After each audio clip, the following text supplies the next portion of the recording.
नमः शनकाय शक्तों को शमतक शमतक। आज की कथा कुंभकेतु की है, शमरासुर के पुत्र कुंभकेतु की। बहुत सुंदर अद्भुत रोमांचकारी कथा है। शमरासुर के पुत्र कुंभकेतु की कथा है। कुंभकेतु की पत्नी कामनी को अग्नि देवता ने वरदान दिया था कि जब तक यज्ञ कुंड में अग्नि जलती रहेगी तब तक कुंभकेतु का वध नहीं हो सकता है। कुंभकेतु की पत्नी कामनी को साक्षात अग्नि देवता ने वरदान दिया था कि जब तक यज्ञ कुंड में अग्नि जलती रहेगी तब तक कुंभकेतु का वध कोई नहीं कर पाएगा और शमरासुर का भी वध नहीं हो सकता है, क्योंकि जब कुंभकेतु का वध नहीं होगा तो शमरासुर का वध कहाँ से होगा। पहले कुंभकेतु का वध करना होगा, तभी बाद में शमरासुर का वध होगा। प्रद्युम्न और कुंभकेतु में भयंकर युद्ध चल रहा था। युद्ध में कुंभकेतु का वध नहीं हो रहा था। प्रद्युम्न ने कई अस्त्र चलाए, भयंकर युद्ध हो रहा था, लेकिन कुंभकेतु का वध नहीं प्रद्युम्न कर पा रहे थे। तब प्रद्युम्न ने अपनी माया रची, माया से एक शमरासुर का निर्माण किया और प्रद्युम्न ने उस शमरासुर को मायावी शमरासुर को कामनी के पास भेज दिया।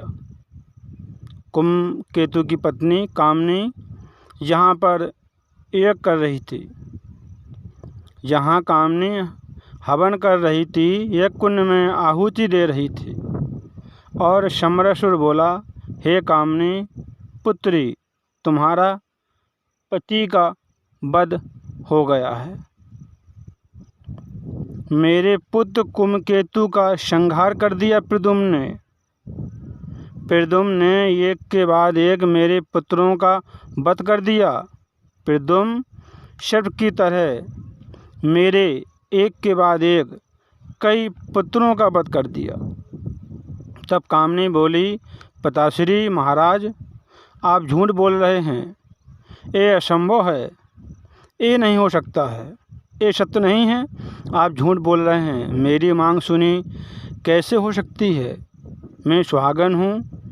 देखिए पिताश्री, यज्ञ कुंड की अग्नि जल रही है, मेरे पति जीवित हैं, मैं सुहागन हूँ और मैं सदा सुहागन ही रहूँगी।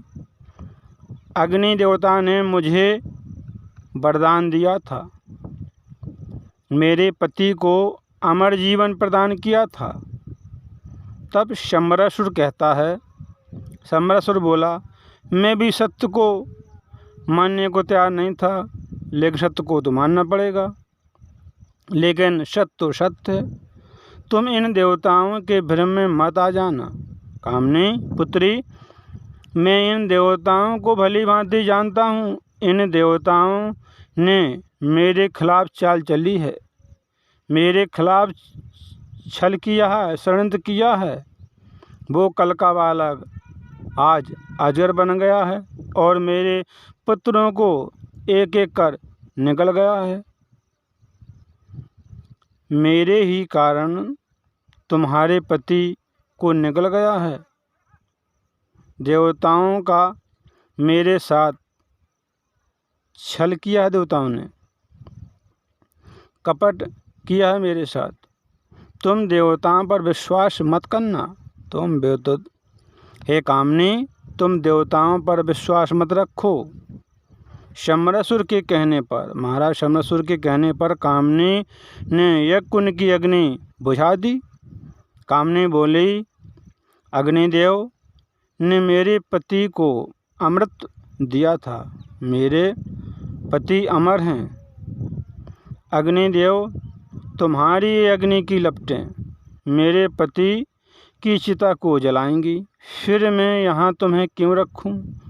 और कामनी ने यज्ञ कुंड की अग्नि बुझा दी। तब यज्ञ कुंड से अग्नि देवता उत्पन्न हुए, निकले और बोले, कामनी, तुमने ये क्या कर दिया, मेरे हवन कुंड का अपमान कर दिया। अब तुम्हारे पति कुम्भकेतु को कोई नहीं बच सकता है।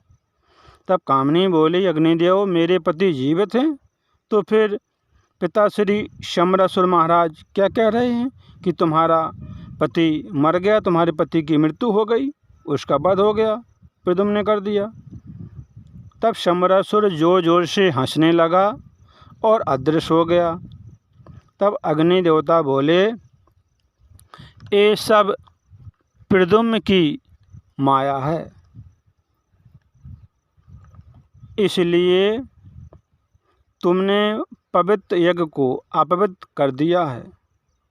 तुमने असुरी विद्या का प्रयोग करके अपवित्र कर दिया, इसलिए तुम्हारी आँखों पर माया का पर्दा पड़ गया है। कामिनी, तुमने अपना विनाश अपने हाथों किया है।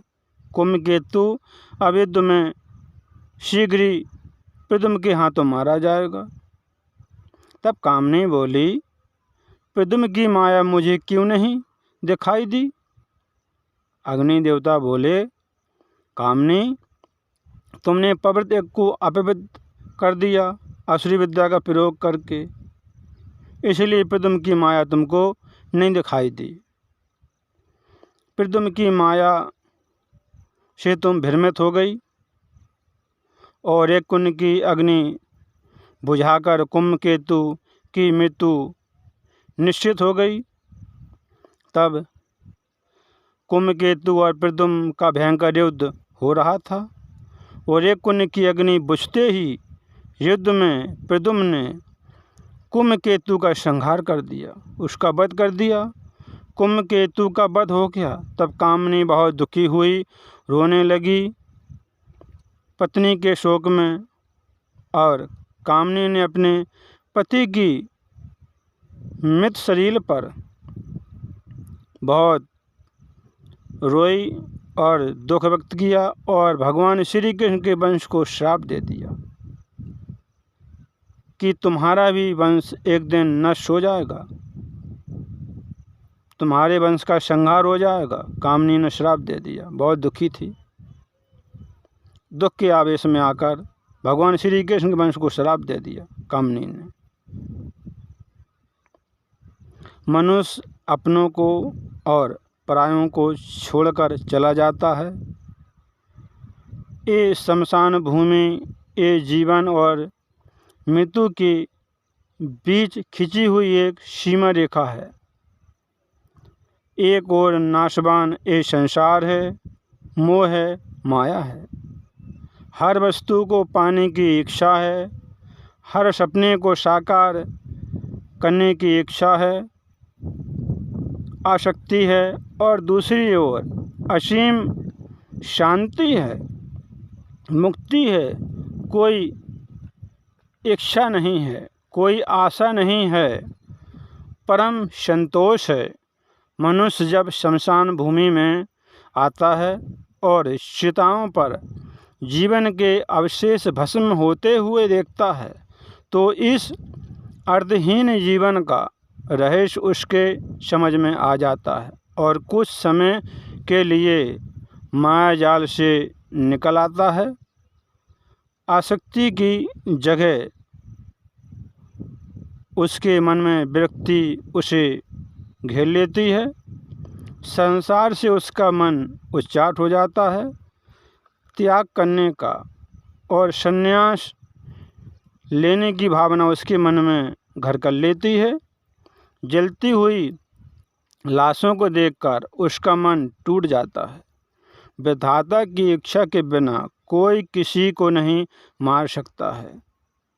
तब नारद जी आते हैं और शम्बरासुर को समझाते हैं, शम्बरासुर, धर्म के रास्ते पर आ जाओ, अधर्म मत करो, अहंकार को त्याग दो।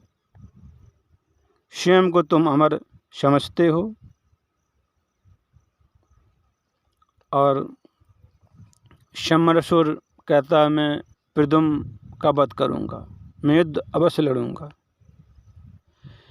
ना जाने किस बात पर प्राणी इतना गुमान करे है, अभिमान करे है। बहुत ही सुंदर, अद्भुत, रोमांचकारी कथा थी और प्रद्युम्न का और शमरासुर का भयंकर युद्ध हुआ और शमरासुर को पार्वती जी ने मुग्दर वरदान के रूप में प्राप्त किया था। पार्वती जी ने अपनी तपस्या की शक्ति से उसका निर्माण किया था और शमरासुर को वरदान के रूप में दिया था। तब प्रद्युम्न ने भी पार्वती की भक्ति आराधना की। तब पार्वती जी प्रसन्न होकर प्रद्युम्न को भी वरदान दिया कि शमरासुर का मुग्दर तुम्हारा अहित नहीं कर पाएगा और उसके द्वारा तुम्हारी मृत्यु नहीं होगी। वो मेरा मुग्दर तुम्हारे पास आके और चक्कर लगा के वापस चला जाएगा। तब शमरासुर और प्रद्युम्न में भयंकर युद्ध हुआ और शमरासुर प्रद्युम्न के हाथों मारा गया। शमरासुर की मृत्यु हो गई। बहुत ही सुंदर, अद्भुत और रोमांचकारी कथा थी।